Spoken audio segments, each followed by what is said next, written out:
So let us visually look at what happens. You're in user mode. You call a system call. You raise a trap. You basically the trap. I mean, when you're moving from user mode to kernel mode, the trap basically saves state registers of user process. So the stack pointer, the program counter, and so on. And on the x86, we'll push the program counter, flags, and a few other registers into a per process kernel stack. The kernel stack is more like I mean, I wouldn't say it's the process control block. It's similar to the process control block.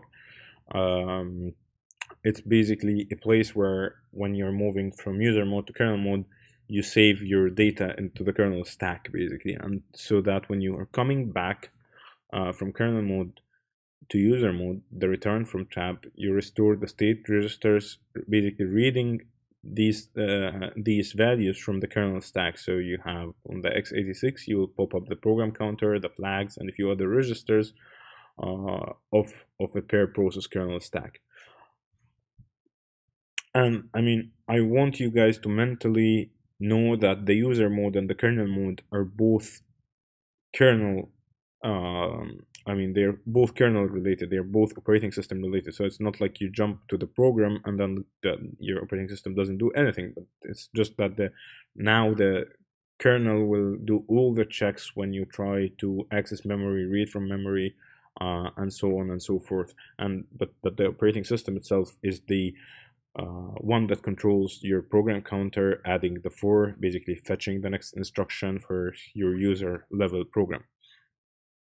So how does the trap know which code to run in the operating system? You have many traps, you have many interrupts. Can we simply use an address? So what happens is that at boot time, when the machine boots up, it does so in privileged or kernel mode, and thus is free to configure machine hardware as need be. So there are few registers that are in the most architectures on most processor architectures. There are like few registers that provide you with sort of a table like structure, and one of the first things that the operating system does is to basically tell the hardware what code to run when certain exceptional events occur. It basically fills this table with pointers to different functions to run for different traps or for different interrupts. So you have sort of you can think of it as a trap table that gets loaded in the beginning. So if you're booting into Windows, for example, this trap table in the processor will be filled with will be filled with the Windows syscall procedures, that the pointers to where the Windows syscall procedures are that you're going to run. If you're booting into Linux, then this table will be filled with the syscall procedures for Linux. And I mean, the implementation of the trap table can be different for different architectures. Some architectures will have many registers to basically store addresses directly. Some other architectures will just point to a virtual table in memory. So instead of you having basically a trap table that is registers, that is a bunch of registers, it will have a single register, and that register will just point to a table in memory, and like the normal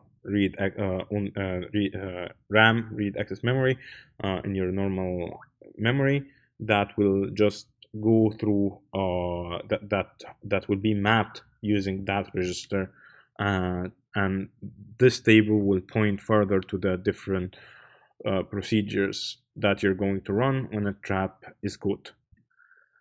So once the hardware is informed, it remembers the location of these handlers until the machine is next rebooted, because you might reboot in a different kernel or in a different operating system the next time, and thus the hardware knows what to do and what code to jump to when system calls and other exceptional events take place.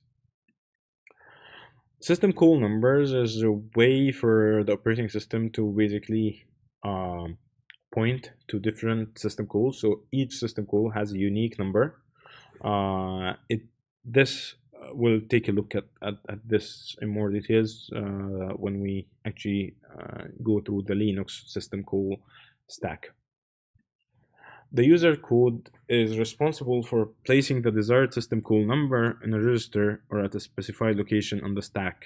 So the user code, as in, you do not really do that when you're programming, but what happens is that the compilers do these optimizations for you. So when you write a program, for example, to open a file or read a file, what happens when you compile the program, the compiler basically takes this call that you made in the high level programming language and convert it into an instruction that will basically call a system call, and that system call will basically it will use the numbers, the number of the system call to be used. And this is why compilers, you compile against different architectures. I mean, if you're compiling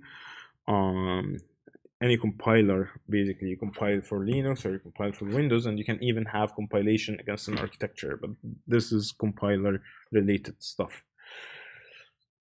Then the operating system, when handling the system call inside the trap handler, examines this number. So it will look at this number, ensures it is valid, and if it is, executes the corresponding code. If you plan to do the system call project in Linux, you can actually test that by basically trying to add a number or use a number that does not exist. But this is something for the project. We'll talk about it later. This level of indirection basically serves as a form of protection. User code cannot specify an exact address to jump to. It does not map to memory directly. It does not try to access registers directly. It says a number, and then it basically that the operating system itself takes that number and goes through the memory. So the user level does not know where things are on memory, because otherwise it might be very easy to attack the system. So what happens now during the boot process is that you initialize a trap table, and the hardware basically will remember the address of the syscall handler. And if you look at this now, it's basically OS at run in the kernel mode. So you create entry for the process list when you're starting a process or a group of processes. You allocate memory for a program at startup. You load program into memory. You set up the user stack with argv. You fill the kernel stack with rig PC, and then you return from a trap. Okay, so when you're returning from that trap, because you were in kernel mode, this is what happens in the hardware. Okay, we're adding an extra column. You restore registers from the kernel stack, so you start reading the program counter, the stack pointer, and these registers and loading them into the hardware. You move to user mode, so you change the bit that we talked about to change into user mode, and then you jump to main. You basically point to the main function in the memory of the in the address space of the program, and then you start running main. You can have call system call, and then you do a trap into the operating system. This trap will basically do the following. It will first, the hardware will save the registers to the kernel stack. Where is the program now running? Where's the stack? And these are registers that this user program does not have any control over. This is basically where the program counter is, where the stack counter is, and and the stack pointer is, and where the different registers are.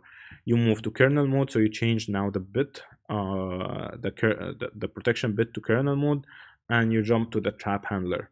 Okay, and you just get a number from here. That number is used here to jump to the trap handler, and then you jump into the kernel mode. You handle that trap. You do the work for the syscall, so you're opening or closing a file, and you return from the trap. When returning from the trap, again you read from the kernel stack the different registers to go back to this program.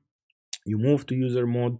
You jump to the program counter after the trap. So because here you were at some number, you do not want to go back to the same number, to the same line that caused the trap. So you jump to the next line and you do processing here until you return from main.